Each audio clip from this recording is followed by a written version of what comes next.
할렐루야. 우리가 많이 들을 수 있는 단어가 말이 있는데요. 그것은 개혁한다 이런 말 많이 듣지요. 우리가 흔히 많이 들을 수 있는 곳이 정치권이에요. 정치권에서 뭘 조그만 어쩌면 개혁한다, 사람을 개혁한다, 당을 개혁한다, 그딴 소리를 많이 하지요. 그러나 지금까지 개혁한 거는 한 번도 없잖아요. 어쨌든 개혁한다는 말을 많이 했습니다. 근데 개혁한다는 말을 사전에서 찾아보면 제도나 기구 같은 것을 뜯어 고친다는 얘기거든요. 그러니까 원래 모습으로 뜯어 고친다, 원래 모습으로 돌아간다, 이렇게 하는 것입니다. 그래서 오늘 말씀의 제목을 의식을 개혁하라. 뭐를 개혁하라는 것입니까? 의식을 개혁하라, 생각을 개혁하라, 이런 제목을 정했습니다. 우리의 생각은 언어를 지배합니다. 우리의 생각은 행동을 지배합니다. 우리의 생각이 어떠느냐에 따라서 행동이 달라지고 또 언어가 달라집니다. 우리의 생각이 올바른 생각으로 딱 잘 잡고 있으면 우리의 언어나 행동이 인간으로서 바르게 나오고 또 바르게 행동하게 되는 것입니다. 그래서 오늘 말씀의 제목을 다른 것도 아닌 의식을 개혁하라, 이렇게 정했습니다. 원래 하나님으로 받았던 그 선한 생각으로 바꾸라, 이 말씀이에요. 본문에는요, 오늘 본문 내용을 보면은 하반신을 사용하지 못하는 장애인이 구걸하는 모습과 또 이 장면을 목격하는 사도들 사이에서 일어난 일들에 대해서 기록하고 있습니다. 그런데 이 장면 속에서 우리가 주목해 볼 것은 무엇이냐면, 베드로가 예수 이름으로 일어나 걸으라 라고 외치면서 손을 잡아 이끌었을 때에 즉시 일어나면서 뛰며 하나님을 찬송하는 놀라운 치유와 구원의 역사가 일어났다는 얘기예요. 어떻게요? 예수 이름으로 그를 명령했는데 그 명령한 것으로 인하여 치유와 구원의 역사가 일어났다는 얘기입니다. 그런데요, 여기서 구원의 역사가, 치유와 구원의 역사, 그러니까 다리의 장애를 가지고 있는 이 구원하는 자가 치유를 받는 것으로 끝나는 것이 아니고 구원을 받는 것으로 멈추지 않고 계속 구원의 역사가 일어나고 있습니다. 하반신 장애가 놀라운 치유가 일어나자 많은 사람들이 그 근처로 몰려왔어요. 그때 많은 사람이 몰려왔을 때에 베드로가 하는 일을 멈추지 않고 그를 향해서 예수 그리스도를 전했습니다. 예수 그리스도가 어떤 사람인가, 어떤 분인가에 대해서 계속 전했습니다. 그랬더니 수많은 사람들이 회개의 역사가 나타나고 예수를 믿게 되었다라고 하는 성경 기록입니다. 여러분, 교회에서 자꾸 회개만 하지요. 그런데요, 회개라고 하는 것은 구원받기 전에 회개가 일어납니다.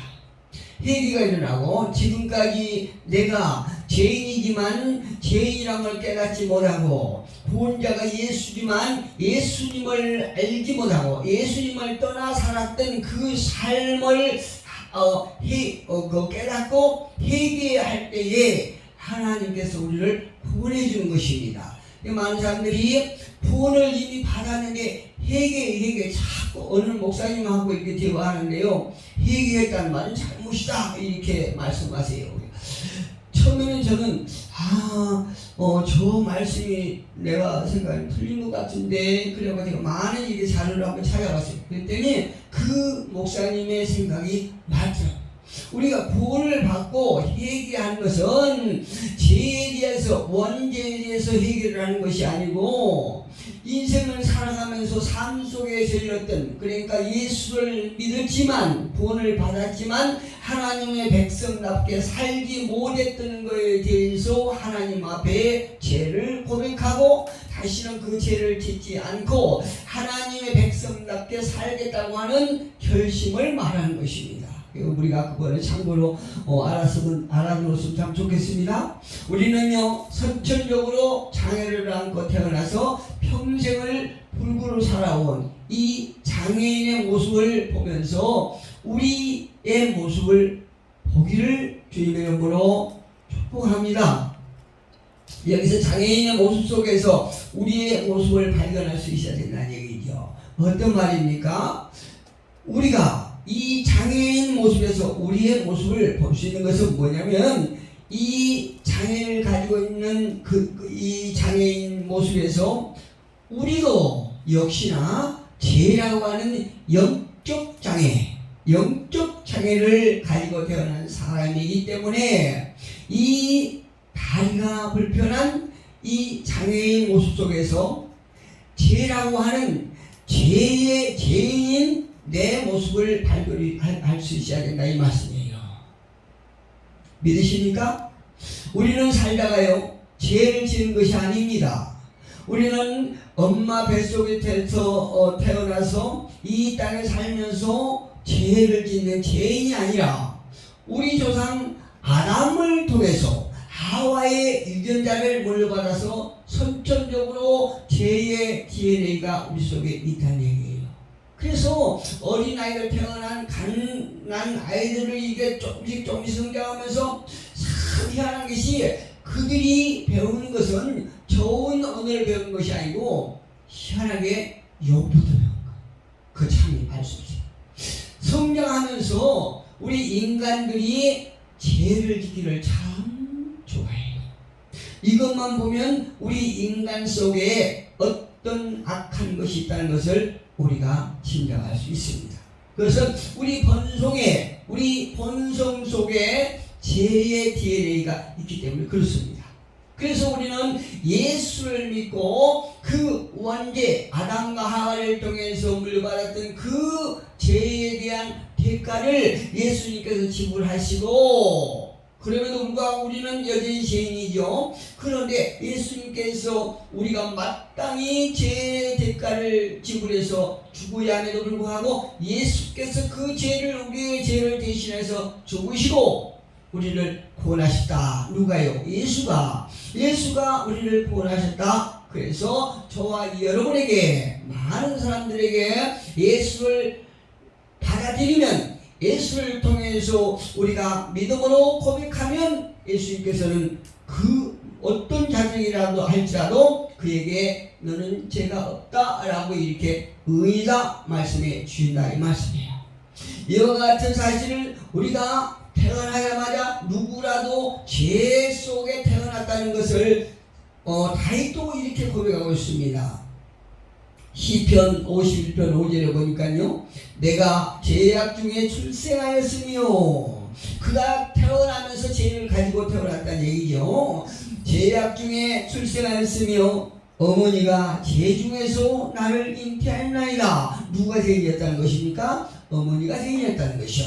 어머니가 죄인이고 그 어머니 속에서 태어난 내가 죄인이고, 내가 자식을 낳음으로 내 자식도 죄인이고, 이렇게 죄를 가지고 다 태어났다는 것입니다. 그래서 로마서 3장 10절에 보면은 사도 바울은 이렇게 결론합니다. 의인은 없나니 하나도 없으며, 의인은 이 땅에 아무것도 없다는 것입니다. 그래서 예수께서 이 땅에 오신 목적이 여기 같습니다. 만약에 이 땅에 죄인이 없었다고 그러면 하나님께서 육신의 몸을 입고 이 땅에 오실 하등의 이유가 없죠. 그런데 이 땅에 의인이 하나도 없기 때문에 하나님은 이 세상을 사랑하셔서 독생자 예수를 이 땅에 보내주시고 이 땅의 죄인들을 구원하기 위해서 이 땅에 오셨다. 이렇게 성경 요한복음 3장 16절에서 말씀하죠. 그런데 우리가 태어날 때부터 영적 장애인으로 태어난 것도 문제지만 더 큰 문제가 있습니다. 여기서 더 큰 문제는 내가 죄를 가지고 태어난 영적 장애인에도 불구하고 내가 영적 장애라는 사실을 모른다는 거죠. 이게 너무나 커다란 잘못이에요. 죄는요, 사람의 판단력과 분별력을 빼앗습니다. 죄를 가지고 있으면 사람들이 어떤 것이 최고의 가치고 어떤 것이 진정한 행복인지 분별을 못한다는 거죠. 판단력이 흐려지고 인생에 있어서 무엇이 더 가치 있고 무엇이 더 중요하며 또 무엇이 내 인생에 있어서 더 급한 건지 알지를 못한다는 것입니다. 어떨 때요? 제 가운데 있을 적에 우리가 정말 무엇이 가장 우리에게 가치 있는 것인지 모른다는 거죠. 오늘 본문에 나온 장애인이 구한 것은 어떤 것입니까? 하루하루 먹을 양식이에요. 그러니까 우리가 흔히 얘기하면은 금전이라는 말입니다. 금전을 구하고 있습니다. 물론 장애를 가지고 있기 때문에 그가 먹고 살아야 하기 때문에 양식이 필요하지요. 양식이 필요한데 그러나 예수를 믿는 성경의 말씀에 근거해서 보면 장애인에게 진정으로 필요한 것은 돈보다도 치유라는 사실. 할렐루야. 치유가 우선이 돼야 될 이유는 본인이 치유를 받고 걷게 되면 스스로 돈을 벌 수 있기 때문에 치유를 받아야 되는 것입니다. 또 치유가 되면 생명 대신 예수를 알게 되고 그 삶의 놀라운 기쁨과 행복이 있을까요? 없을까요? 있게 되겠지요. 죄가 가려서 우리가 예수 앞에 나가지 못한 것입니다. 그러나 우리가 치유를 받게 되면 예수님을 알게 되고 구원을 받은 후에는 정말 놀라운 기쁨과 행복의 삶이 우리에게 있어진다 이 말씀이에요. 본문에 나온 장애인이 구한 것은 오직 통돈뿐입니다. 오직 이루갈 양식을 구한 것이죠. 그래서 로마서 8장 28절에 보면 이와 같이 성령도 우리의 연약함을 도우시나니 우리가 너무나 약하고 혹은 교회를 나온다 할지라도 교회를 다닌다 할지라도 어떤 믿음이 약해서 우리가 우선순위를 잘 모르고 있다 이 말씀이에요. 그래서 사도 바울은 그의 제 8장 28절에서 이와 같이 성령도 우리의 연약함을 도우시나니 우리가 마땅히 구할 바를 알지 못하나. 왜 알지 못합니까? 내가 연약하여서 무엇을 먼저 구해야 될지를 모른다는 거죠. 이때 어떤 상태에 일어납니까? 우리가 구할 바를 알지 못할 때에 오직 성령이 말할 수 없는 탄식으로 우리를 위하여 친히 간구하시느니라. 할렐루야. 우리의 연약함을 성령께서 탄식하면서 구하신다 이렇게 말씀하세요. 성경이 말하고 있는 우리의 연약함이란 무엇일까요? 우리의 연약함과 어리석음, 마땅히 구해야 될 무엇을 구해야 될지를 알지 못하는 것이 우리의 연약함인 것입니다. 우리의 연약한 것입니다. 우리가 이 땅에 살면서 이 땅의 것을 구해야 될지 먼저 우리가 치유를 받아야 될지 우리가 죄를 사함을 받아야 될지 모른다는 것입니다. 최고의 가치와 덜 가치한 것을 놓고 우리가 선택을 해야 되는데 그거를 모른다는 얘기입니다.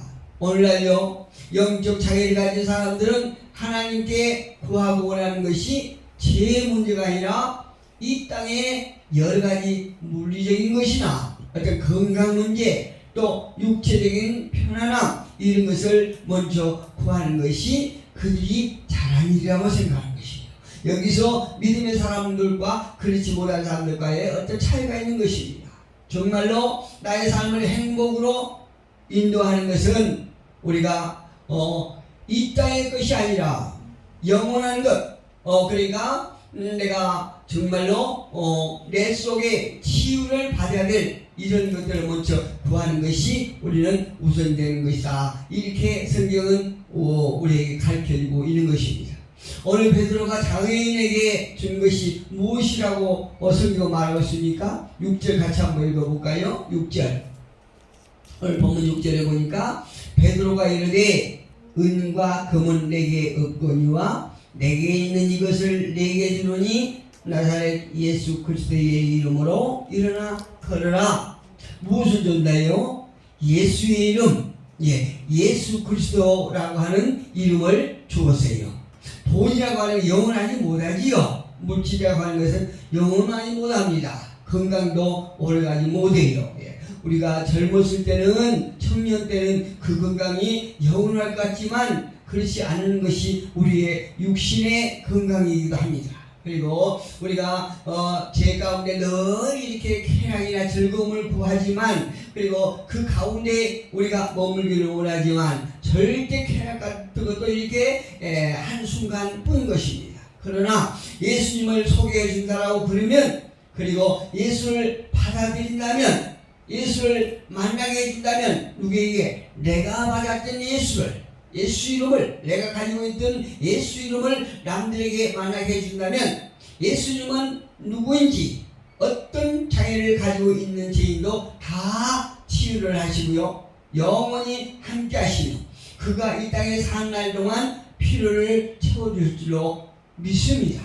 물론 영원한 생명은 두말할 것도 없습니다. 예수 그리스도의 이름을 통해서 우리는 영원한 생명을 얻지만, 그래도 불구하고 예수를 통해서 이 땅에 일용할 양식도 다 때에 따라서 필요를 채워받을 수 있다는 것을 우리가 기억하시길 바랍니다. 오늘 장애를 가진 사람이 단순히 육체적인 장애만 고침을 받았다면 누구에게 감사할까요? 베드로에게 감사하겠지요. 사도들에게 감사하겠지요. 그러나 오늘 본문을 그렇게 되지 않습니다. 7절과 8절 보니까요, 오른손을 잡아 일으키니 발과 발목이 곧 힘을 얻고 치유를 받지요. 회복되지요. 뛰어서서 걸으며 그들과 함께 성전으로 들어가면서 걷기도 하고 뛰기도 하며 하나님을 찬송하니, 누구를 찬송했다고 그랬지요? 하나님을 찬송했다는 거죠. 하나님을 우리는 모든 것에 하나님을 찬송할 수 있는 우리 모두가 되기를 주님의 이름으로 축복합니다.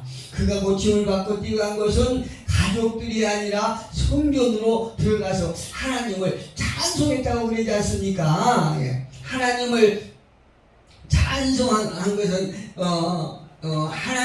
하나님이 어떤 분인가를 그가 깨달았다는 얘기입니다. 우리는요, 신앙생활을 하면서 무엇인가 내가 주인공이 되려고 하는 그런 충동을 가질 때가 많이 있습니다. 그러나 나에게 공로를 돌리려고 하는 그런 그런 운을 범하지 않았으면 참 좋겠습니다. 오늘 본문을 보면요, 베드로는 오직 예수 이름을 전하고 장애인은 예수 이름으로 놀라운 경험을 했고, 또 베드로를 찬양하는 것이 아니라 하나님을 찬양했습니다. 그럼에도 불구하고 우리가 주목해 볼 만한 대목은 사복음서에 보면 제자들의 모습은 어떤 모습이었나요? 정말 우리가 기대하는 모습과는 전혀 다른 형편없는 제자들의 모습을 우리가 볼 수 있습니다. 사복음서에 보면요, 어떤 사람은 말하기를 영적하면서 또 자신의 어두운 삶에 대하여 모든 책임을 사단이나 귀신이나 마귀에게 뒤집어 씌운 사람이 이렇게 있는데요, 꼭 그것이 맞지만 않습니다. 왜 맞다고 생각하지 않냐면, 내 안에 내가 하는 행동이나 내 삶 속에 사단이 잘 들어가서 기거할 수 있는 집을 내가 짓고 있지 않는가, 이걸 우리가 생각해 볼 필요가 있다는 얘기죠.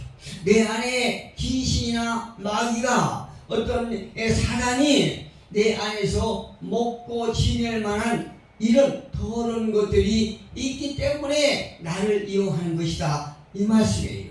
지난날에 예수님의 제자들이 영적으로 둔하고 지질하고 예수님의 제자다운 모습은 어느 한 것도 찾아볼 수 없었지 않습니까? 그런 그들이 사도행전에 와서는요, 180도 달라졌어요. 왜 이렇게 그들의 모습이 달라졌을까요? 무엇을 통하여 이런 일이 일어났을까요? 다름 아닌 그들의 모습에서 예수님의 모습이 생긴 것입니다. 언제요? 마가의 다락방에서, 오순절 마가의 다락방에서 그들이 성령 강림의 역사를 경험하고 그들의 생각이 바뀐 것입니다. 그들 속에 성령께서 강하게 역사하심으로 이제 그 육체적인 생각은 다 이렇게 성령께 묻혀서 성령으로 말미암아 그들이 예수의 모습으로 살아가게 된 것이에요. 그러나 사도행전 오면서 하나님께서는 제자들에게 긍휼의 마음을 이렇게 주셨다는 걸 알 수 있어요. 하나님의 능력을 보여줬다는 거죠. 그런데 그때와 지금에 나타나는 성령의 역사는 왜 이렇게 다르다고 생각하십니까? 오순절 때 받았던 그 제자들의 성령과 지금 많은 사람들이 경험하는 그 성령과 왜 이렇게 다르냐 이 말씀이에요. 오늘날 성도들이 삶의 변화가 희미하기 때문이라고 저는 감히 생각합니다. 사실 오늘날 많은 성도들의 관심은 자신의 변화에 별로 관심이 없거든요. 내가 어떤 상태인가, 내 삶이 어떤 상태인가, 내 심령이 어떤 상태인가, 내 안에 성령께서 나를 인도하신가, 내가 그 성령님의 인도에 복종하고 있는가, 이거를 별로 관심 있게 생각하지 않는 아닙니다. 우리는 그럴 때마다 내 모습을 말씀의 거울에 비추어서 우리의 생각의 개혁을 이루면서 우리의 언어와 또 행동이 내 안에 성령께서 나를 인도하여서 내 모습에서 예수의 모습이 나타나는 저와 여러분이 되기를 주님의 이름으로 축복합니다. 기도하겠습니다.